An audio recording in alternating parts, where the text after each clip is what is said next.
What is going on with emerging adult white males between the ages of, say, 18 and... Let's talk about it.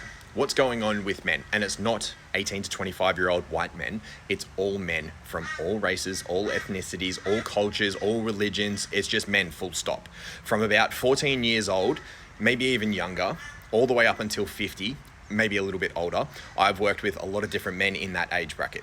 And the thing that is a common denominator is they have no hope. They have no purpose. They have no meaning. They have no place in this world that we've created for them. Thanks to the fourth wave of feminism, where it is men equal bad, and we've got gender politics and all this other bullshit that is corrupting and distracting us from what's actually going on. We're living through an identity and meaning crisis. We have no purpose and meaning in the world. There's no hope for men. And it's ironic that I'm wearing a Superman shirt because this is the symbol of hope.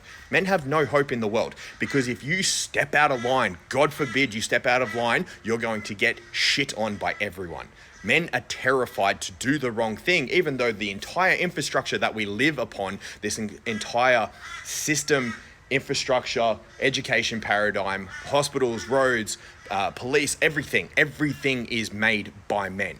And yet we want to tear that all down. So we're essentially saying that half of the sex is bad. We're saying half of the population are terrible and untrustworthy. We're saying that all men need to be watched out for because you never know they're going to be a predator. So a lot of the men are going their own way. And I hate that MGTOW sort of sense of things because it's a fallacy. Men can't go their own way, just the way that women can't go their own way.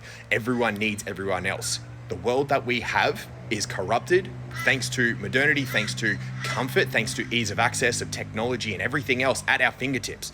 We need struggle. And men are struggling way too hard at the moment.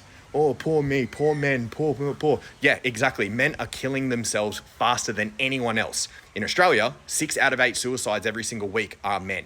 Three quarters of statistics. And you're going to have people out there that go, well, there's services for them and stuff like that. They're not going to take services. They're not going to take the help. They're not going to take anything.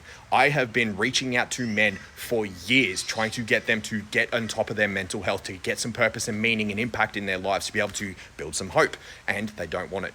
They're so down and out, it's not even funny. There's so many resources out there. You got Men's Line, Beyond Blue, all these different things, Black Dog Institute, these sorts of things to be able to help men, and they're not going to help themselves. Men get down in the dumps and they cannot see a way out. And the only way that they see a way out is by unaliving themselves.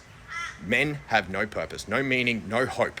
And so you wonder what's going on with them. They have no role models. They have no one to be able to try and embody because all of our previous role models that we've had, we've ripped them down. We've taken them off their pedestal. We've said masculinity equals bad. We've said this is toxic and that you can't have men be men. Men are meant to be masculine. Men are meant to be strong. They're meant to be dominant. They're meant to be out there doing the hard things. You're meant to be working with your heart.